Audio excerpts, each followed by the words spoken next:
So, as some of y'all know, Edward passed away a few days ago. Just left the funeral there, celebration of life. Bob Tallman, Roy Cooper, Felton, a ton of history. Bob made a statement that I think really says a lot about the horse industry and the horses that those guys rode 30, 40, 50 years ago.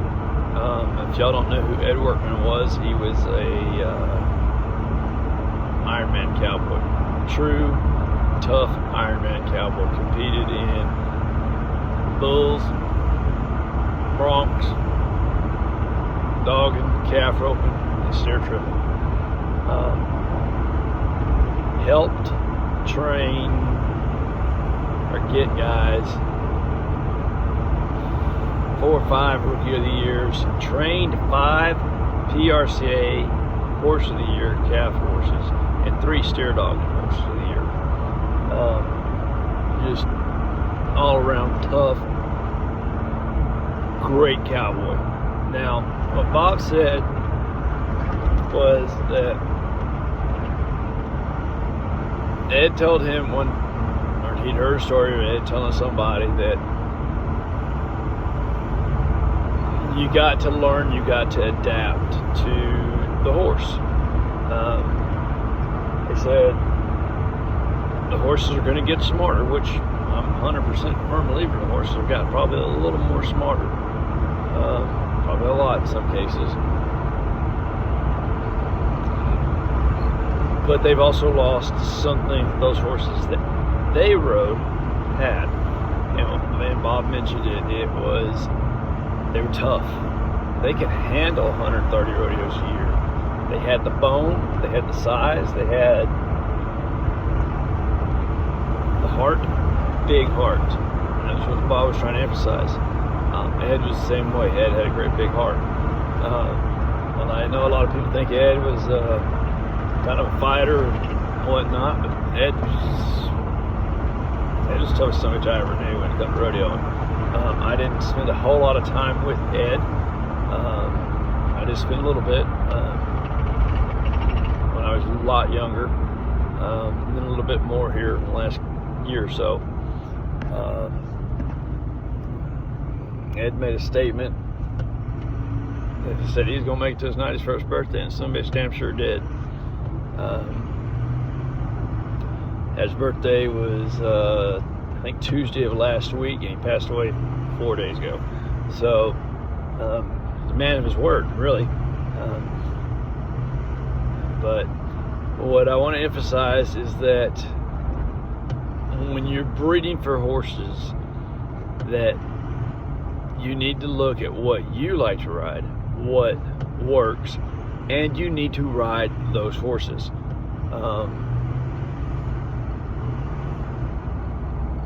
Trainers, there's 2 types. There's the honest ones that'll ride whatever you send them and try to do the best of their ability, and there's other guys who, well, if it don't have a pedigree or if it bucks or got a little snort pitch to it, we don't want it. They don't want to mess with it. They don't want to work anymore.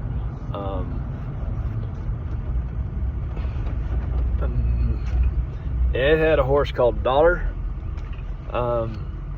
that he made a comment to a stock contractor that his stock was shit. This was a story that was told at the celebration of life.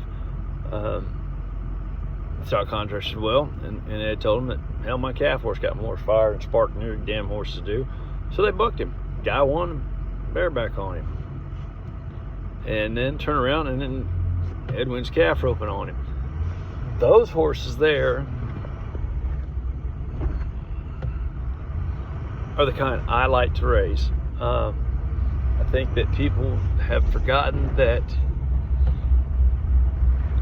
a lot of these really good horses all had quirks, folks, and they may pitch a little in the morning. Hell, they may be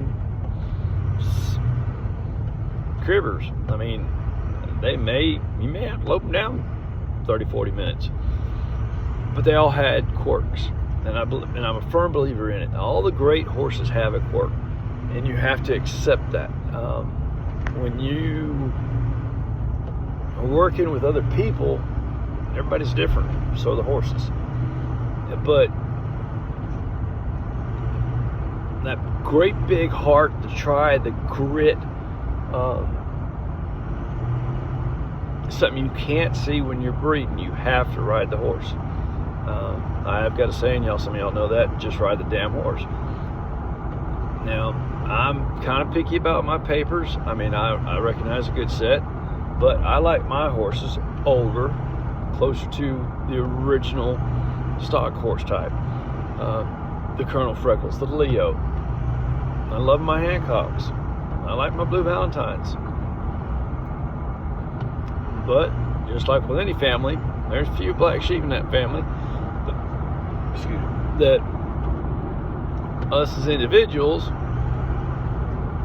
they produce great color, but I just don't want to breed too many of them. Two-eyed Jacks, love it. Best mare I ever owned. Watch Bobby Joe daughter, won a ton on her. Coldback Witch. Did she turn around and go win you a check? Well, there's people say, well, there's too many good ones to ride a bad one. These aren't bad horses if they pitch a little. If they're Houdini types, hard to catch in the pasture, those aren't bad horses. They're just different. Bad horses are horses that I don't care how many cowboys you put on them, they're going to buck. And most of them are counterfeit. They're going to cheat you. They're going to take a bad shot at you. They're going to wait till you stand up and stir, go rope one out in the pasture, and they're going to break in too. I cannot stand a counterfeit horse. I'll take one that pitches. I'll take one that's got a little bump to them. We all get a little attitude. Hey, that's great. I like that type of horse. Because I found that those type of horses, when you need that extra 5-6% out there in the pasture, out there in the arena, when it comes down to it, and you push this son gun all week long, you went to 30, 60, 80 rodeos that year, they've got that little extra in the tank that a lot of the modern bred show pen horses do not have. We went back through this deal with the fine bone and the little size. They did really good about trying to get the bone back into them and getting some of the size back. I'm not saying you got to have these great big 16-hand monsters. For me, the perfect quarter horse is 15-1, 15-2, weigh 1,200. Still has enough athletic ability. But the one thing we are losing is that we are so focused on, you have to breed certain bloodlines to certain bloodlines to get the performer. The Sunfrost back to Dash to Fames, and the highbrow hickories to Pepto Boone Smalls. And the highbrow cats, as a lot of people like to say, metallic cats. So the metallic cats got to go dual ray. No, I think you need to breed and be your own breeder. Don't breed what your neighbors breed. Yes, he's successful. And if you want to be successful, you can go be 7-11. Because your neighbor's got a franchise too, right? But that's not what makes a program. What makes a program is breed your own horses. And everybody in that damn arena today that was at Ed's funeral and the celebration of life would all tell you, Ed rode a lot of tough horses. And he made a lot of great horses. Some of y'all might agree, some of y'all might disagree with me, but I think we need to look at, always think outside the box, folks. Get a colt. Send a video to a trainer. Don't tell that trainer how the son of a bitch is bred. Ask him what he thinks about that colt's movement. That's the first key.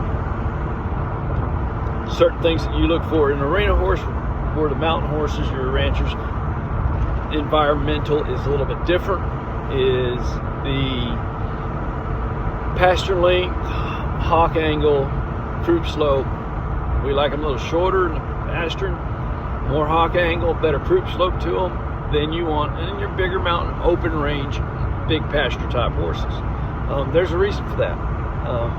You got to sit them some bitches 8 hours a day. And trust me, You ride some of these short, choppy little stepping cutters for 8 hours and you hate that son of a bitch. But they're good at their job. But we've bred them for that job. We've bred them just like we're doing dogs. And instead of having an all-around versatility dog that does what you want it to do, we have bred for specific discipline-oriented events. Those events have a detrimental side effect. Okay? Prime example is Doc's Lynx, hell of a cutting horse, produced damn sure good cutters, and Doc's Hot Rodder, both cow horses. Lynx, can't find them hardly anymore. Hot Rodders, they got regulated because they were smooth riding. They got regulated considered a pleasure horse. Well, they damn sure ain't, but that's what they got labeled as. And your trainers same way. Trainer gets labeled as a bronc rider, one that handles the tough horses. Very seldom is he a world champion. He don't get the quality of horse. He gets everybody else's fuck up. Fixes them and goes and wins on them. I've got more respect for those guys than the guys standing there who have never had to deal with that. Had a barn full of fucking high end, the best fucking bred horses out there in their discipline. And I'm sure everybody's said this before, you know, about some team ropers. There's a hell of a lot of damn sure good team ropers. But you put them out in the pasture, not only can they not catch often, their horses don't either. Now, your good ones can, but there's still a bunch that go down the road and make a living team roping. Can't catch a goddamn cold in fucking wintertime in the pasture. Am I the greatest cowboy ever walked the face of the earth? No, but I've been around a hell of a lot of really, really good cowboys and a lot of good horse trainers and a lot of good programs. And I still learn every day. And I think the more that you're exposed, the more types, the more disciplines, the more breeds of horses you're exposed to, the better horse person you will be. And the better breeder you will be. Stop breeding for the flavor of the fucking month and breed for the horse that's going to be there in 20 years. Y'all have a nice day.